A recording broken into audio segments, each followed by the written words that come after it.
Hello everyone, मैं नीतू आपका स्वागत करती हूँ आपके अपने channel UGC net self study में। तो आप लोग जान रहे हैं कि मैं 500 क्वेश्चन का जो एमसीक्यू लेकर डेली आ रही हूँ, जो कि हिंदी साहित्य पे उसके कंटेंट पे बेस्ड है। चाहे वो रामचंद्र शुक्ल जी का बुक हो या डॉक्टर नगेंद्र का बुक हो या राम स्वरूप चतुर्वेदी या डॉक्टर बच्चन जी का, ठीक है। तो वहीं से मैंने ये सारे कंटेंट लिए हैं। तो डेली में 50 का जो टॉप अप क्वेश्चन है वो मैं करा रही हूँ। तो मेरे से बिल्कुल भी बने रहें। और अगर आपने पिछला वीडियो मेरा नहीं देखा है तो आप ज़रूर से उस वीडियो को देखें, ताकि आपको इसका लाभ मिल सके। चाहे वो आप अगर हिंदी सीजीएल का तैयारी कर रहे हैं सेकंड पेपर का, तो उसके लिए भी ये काफ़ी इम्पोर्टेंट है। और UGC net, PGT, TGT, other competitive exam जितने भी होते हैं हिंदी क्षेत्र से, तो उनके लिए भी काफ़ी इम्पोर्टेंट है। तो आप इस सीरीज़ को ज़रूर से डेली देखें, ठीक है। और अगर आप मेरे चैनल पर न्यू हैं तो ज़रूर से चैनल को सब्सक्राइब कर लें, ताकि मेरा हर वीडियो आप तक पहुंचे। तो चलिए बिना विलम्ब के सीधे चलते हैं क्वेश्चन की तरफ। तो पहला क्वेश्चन क्या कहता है, तो मैंने 150 का क्वेश्चन सीरीज करा चुका है। अगर आप नहीं देखें तो देख लें, ठीक है। तो आज जो है वो क्वेश्चन है, पहला क्वेश्चन है कि आचार्य हजारी प्रसाद द्विवेदी ने उस इतिहास ग्रंथ का, आचार्य हजारी प्रसाद द्विवेदी के उस इतिहास ग्रंथ का नाम बताइए जिसमें मात्र आदिकालीन हिंदी साहित्य संबंधी जो सामग्री संग्रहित है। तो वो कौन सा ग्रंथ है, आपको ध्यान रखना है कि हिंदी साहित्य का आदिकाल, जिसमें आदिकालीन हिंदी साहित्य की सामग्री उन्होंने संग्रहित किया है। किसने, तो हजारी प्रसाद द्विवेदी ने। अगला क्वेश्चन देख लेते हैं। आचार्य रामचंद्र शुक्ल ने किन दो प्रमुख तथ्यों को ध्यान में रखकर हिंदी साहित्य का इतिहास, जो कि 1929 में रचित थी, के कालखंडों का नामकरण किया है। तो वो मुख्य दो तथ्य, प्रमुख तथ्य कौन सा था, तो ग्रंथों की प्रचुरता रही थी उस टाइम उसमें, और ग्रंथों की प्रसिद्धि के कारण उन्होंने हिंदी साहित्य के इतिहास का 4 काल खंडों में नामकरण किया था। तो ध्यान में रखना है, ठीक है। अगला देख लेते हैं। किस इतिहासकार ने सर्वप्रथम रीतिकालीन कवियों के सर्वाधिक परिचयात्मक विवरण दिए थे, तो वो मिश्रबंधु थे। और इनका मिश्रबंधु विनोद, जो कि 500 उसमें कवियों का जो जीवन वृत्त है वो संग्रहित है। तो आपको ध्यान रखना है, ठीक है। आगे देख लेते हैं। हिंदी साहित्य का अतीत भाग 1 के लेखक का नाम क्या है, तो डॉक्टर विश्वनाथ प्रसाद मिश्र, ठीक है। प्रेम लक्षणा भक्ति को किस भक्ति शाखा ने अपनी साधना का मुख्य आधार बनाया है, तो वो कृष्ण भक्ति शाखा है, ठीक है। अगला क्वेश्चन देखते हैं। मनुष्यत्व की सामान्य भावना को आगे करके निम्न श्रेणी की जनता में आत्मगौरव का भाग जगाने वाले सर्वश्रेष्ठ कवि कौन थे, तो वो कबीर साहब थे, ठीक है। और अगर आप, फिर मैं बोलना चाहूँगी कि अगर आप मेरे चैनल पर न्यू हैं तो ज़रूर से चैनल को सब्सक्राइब कर लें, ठीक है। आगे देख लेते हैं क्वेश्चन। अगला क्वेश्चन है, हंस जवाहिर किस सूफी कवि द्वारा रची गई थी, तो वो कासिम शाह थे। 1734 ईस्वी में रची गई थी हंस जवाहिर, 1734, ठीक है। देखन जो पाऊँ तो पठाऊँ जमलोक हाथ, दूजो ना लगाऊँ वार करो एक कर को। तो ये पंक्ति काफ़ी फेमस है, और किसकी है, तो ये नाभादास की पंक्ति है, ठीक है। आगे देख लेते हैं। भक्तमाल के रचयिता कौन है, तो नाभादास हैं। नाम रूप दुई इस उपाधि पंक्ति किस कवि की है, तो ये तुलसीदास की है, रामचरितमानस से ली गई है। हरिश्चंद्र हिंदी शब्द का प्रयोग किस इतिहासकार ने अपने इतिहास ग्रंथ में किया है, तो वो रामचंद्र शुक्ल हैं, ठीक है। आगे देख लेते हैं। किस नाटककार ने अपने नाटकों के लिए रंगमंच को अनिवार्य नहीं माना है, तो ये काफ़ी फेमस कोटेशन है। तो जयशंकर प्रसाद ने रंगमंच के नाटकों के लिए रंगमंच को अनिवार्य नहीं माना है। ठीक है। प्रभात फेरी काव्य के जो रचनाकार थे वो कौन हैं? तो नरेंद्र शर्मा। निशा निमंत्रण जो कि हरिवंश राय बच्चन की काव्य है। ठीक है। बिहारी किस राजा के दरबारी कवि थे? तो जयपुर नरेश जय सिंह का। और अभी मैंने रीतिकाल से महत्वपूर्ण तथ्य फैक्ट जो नहीं डाले हुए मैं जल्दी ही डालने वाली हूँ। ठीक है, तो आप मेरे साथ बने रहें। अतीत के चलचित्र जो कि महादेवी वर्मा द्वारा लिखी है। तुलसीदास का वह कौन सा ग्रंथ है जिसमें ज्योतिष का वर्णन किया गया है? तो रामाज्ञा, प्रश्न और भक्ति काल पे जो मैंने वीडियो बनाया हुआ है जो तुलसीदास के बारे में महत्वपूर्ण फैक्ट है। उनकी महत्वपूर्ण रचनाएं कौन कौन सी है, उनका समय क्या रहा है, रचनाओं की विषय वस्तु क्या रही है, तो मैंने सारे एक ही वीडियो में डाले हुए हैं, तो आप उन्हें जरूर से देख लें। अगला है रामचरितमानस में प्रधान रस के रूप में किस रस को मान्यता मिली थी? तो वो भक्ति रस थी। ठीक है। सर्वप्रथम किस आलोचक ने अपने किस ग्रंथ में देव बरे हैं कि बिहारी को विवाद को जन्म दिया था? तो इस पर भी मैंने चर्चा की हुई है। ठीक है, तो वो थे मिश्र बंधु। इनका जो एक ग्रंथ था हिंदी नवरत्न, जिसमें इन्होंने देव बरे हैं कि बिहारी विवाद को जन्म दिया था। अगला क्वेश्चन देखते हैं, किस आलोचक ने अपना कौन सा आलोचना ग्रंथ लिखकर हिंदी के स्नातकोत्तर कक्षाओं के पाठ्यक्रम में आलोचना के अभाव को पूरा करने का सर्वप्रथम सफल प्रयास किया था? तो वो थे श्याम सुंदर दास, और इनका जो ग्रंथ है वो है साहित्यालोचन। तो आपको ध्यान में रखना है। ठीक है, अगला क्वेश्चन देख लेते हैं। आचार्य रामचंद्र शुक्ल ने त्रिवेणी में किन 3 कवियों की समीक्षाएं प्रस्तुत की है? तो सूर, तुलसी और जायसी हैं। ठीक है, आचार्य रामचंद्र शुक्ल के अनुसार इनमें एक ऐसा कवि है जिसका वियोग वर्णन के लिए ही नहीं परिस्थिति के अनुरोध से नहीं है। यानी रामचंद्र शुक्ल के अनुसार इनमें एक ऐसा कवि है जिसका वियोग वर्णन जो है वो वियोग वर्णन के लिए ही है, परिस्थिति के अनुरोध से नहीं। तो वो है कबीरदास। ठीक है, आगे देख लेते हैं।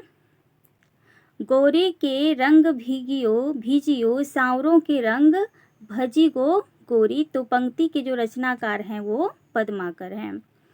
हिंदी साहित्य के इतिहास के सर्वप्रथम लेखक का नाम क्या था? तो वो गर्षा दत्तासी।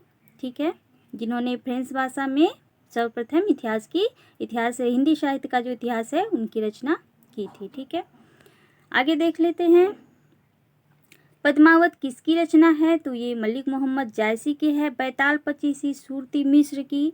लहरें व्योम चुमती उड़ती चपलाएं असंख्य नचती पंक्ति जयशंकर प्रसाद के किस रचना के अंश से ली गई है? तो ये कमायनी से ली गई है, आपको ध्यान रखना है।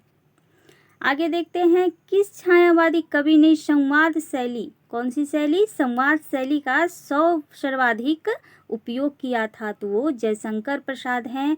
और ये जो संवाद शैली है ना, ये इनकी किसमें पाई जाती है? ज़्यादातर नाटकों में पाई जाती है। ठीक है, तो इसीलिए इस कारण से इनकी जो रचनाएं थी, क्योंकि नाटक जो है इनकी उनमें बहुत से ऐसे पात्र हैं, तो इसीलिए वो रंगमंच पर ज़्यादातर प्रकाशित नहीं हुए हैं, क्योंकि वो ज़्यादातर पढ़ने के ही काम आए हैं।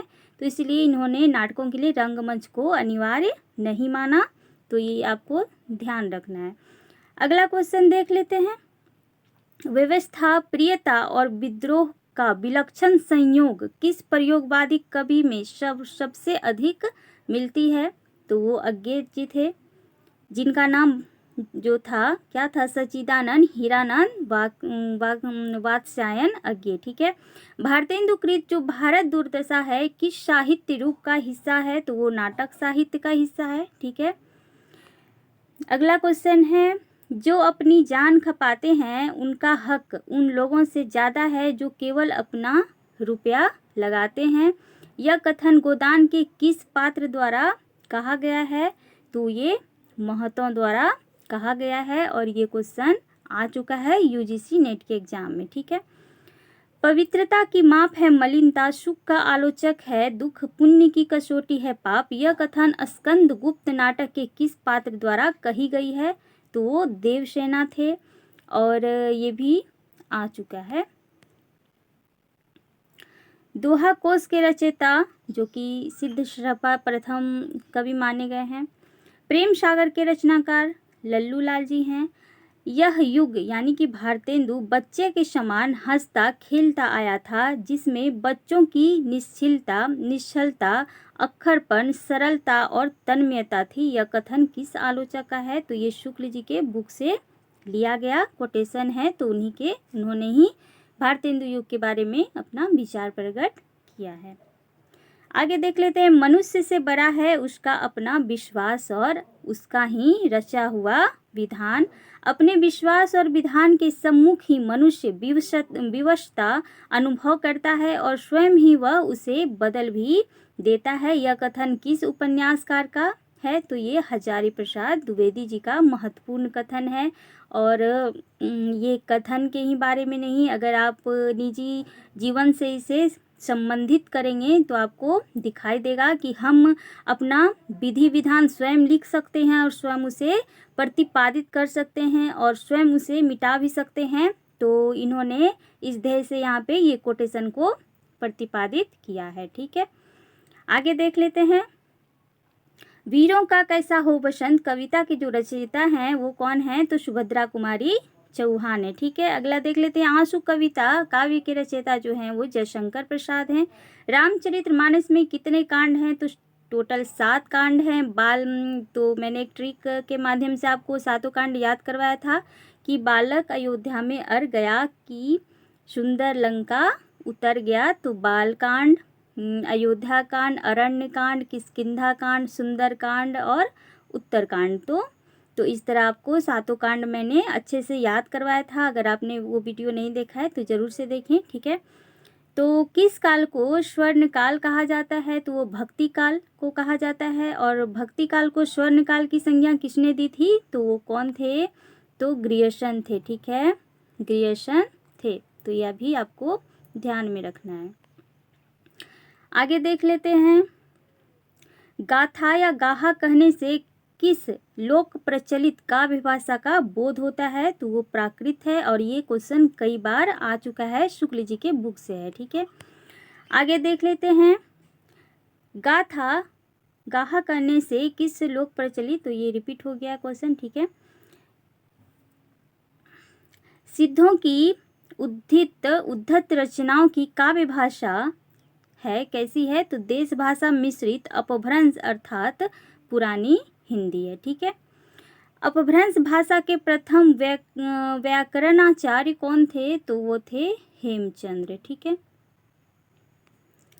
आगे देख लेते हैं। देवनागरी लिपि का विकास किस लिपि में हुआ था? तो वो था ब्राह्मणी लिपि। ठीक है, द्रविड़ भाषाओं में सर्वाधिक बोली जाने वाली भाषा कौन थी? तो वो है तेलुगु। आगे देख लेते हैं।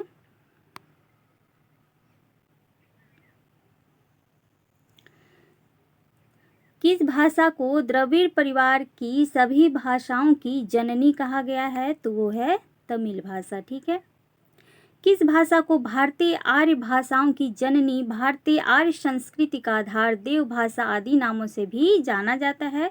तो हमारी संस्कृत है, जिसमें हिंदी साहित्य का हम उदय देखते हैं। और मैं भाषा पर एक महत्वपूर्ण वीडियो भी लेकर आऊँगी जो सीजीएल के लिए इम्पोर्टेंट होगी, झारखंड सीजीएल और जितने भी UGC net other competitive exam जितने भी हैं वो, उसके लिए मैं एक महत्वपूर्ण भाषा पर वीडियो लेकर आने ही वाली हूँ। ठीक है, तो मैं सोचती हूँ कि जो सीजीएल का एग्ज़ाम होने वाला है झारखंड से, उसका जो सेकंड पेपर है मैं सारे कवर करवा सकूँ, तो ऐसा मेरा प्रयास है।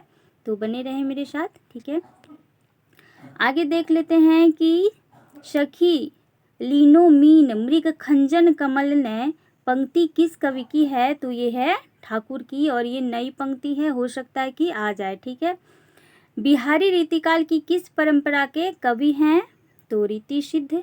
ठीक है, तो मैं रीतिकाल पे एक महत्वपूर्ण वीडियो लेकर आने वाली हूँ। आचार्य रामचंद्र शुक्लकृत हिंदी साहित्य का इतिहास की अधिकांश सामग्री पुस्तकाकार प्रकाशन के पूर्व हिंदी शब्द सागर की भूमिका में छपी थी।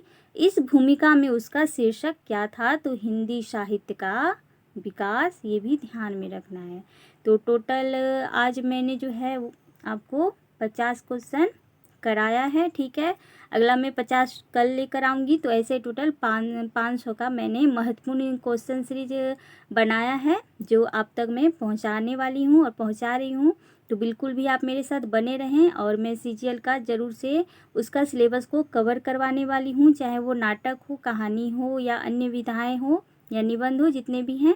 और हिंदी साहित्य का इतिहास तो मैं करा ही रही हूँ महत्वपूर्ण फैक्ट के साथ। ज़्यादा लेंदी मेरा वीडियो नहीं होगा, लेकिन जो भी होगा वो परफेक्ट होगा और एग्ज़ाम में पूछा ही जाएगा, ठीक है। तो चलिए मेरे साथ बने रहिए यूँ ही, और अगला वीडियो के लिए वेट कीजिए। चलिए आज के लिए बस इतना ही। Thank you so much.